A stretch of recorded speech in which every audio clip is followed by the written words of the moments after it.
Okay, let's make another hat, and this hat is what we call starburst hat. Okay, starburst hat. We need one balloon for the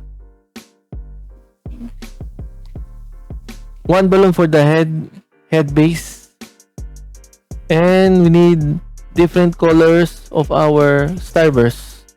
So let's pick here. Let's pick another one, just like this, and that's it.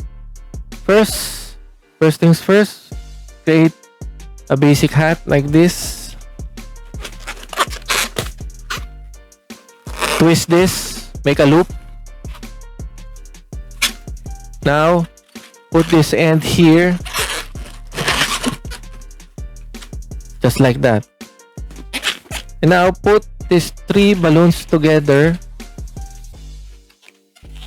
Twist it halfway, just like this. Okay, twist this halfway.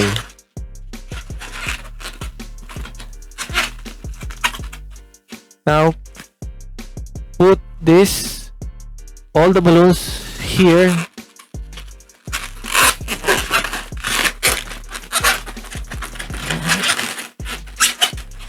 Just like that. And we created a starburst hat.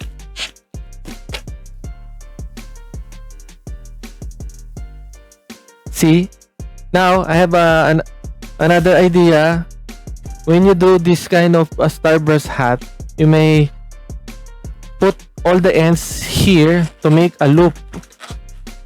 Okay, let me show you what I mean. Let me put this here. And do the same process. Repeat the process by putting all the ends here.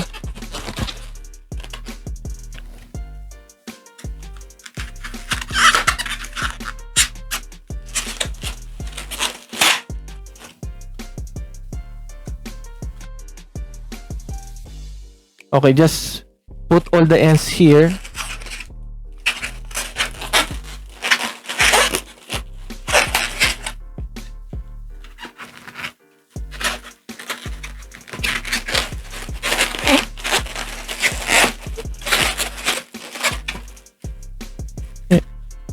And for the last balloon,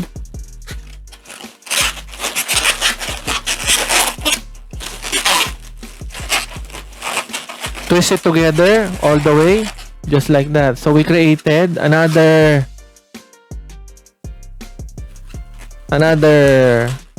kind of hat, and let's name this hat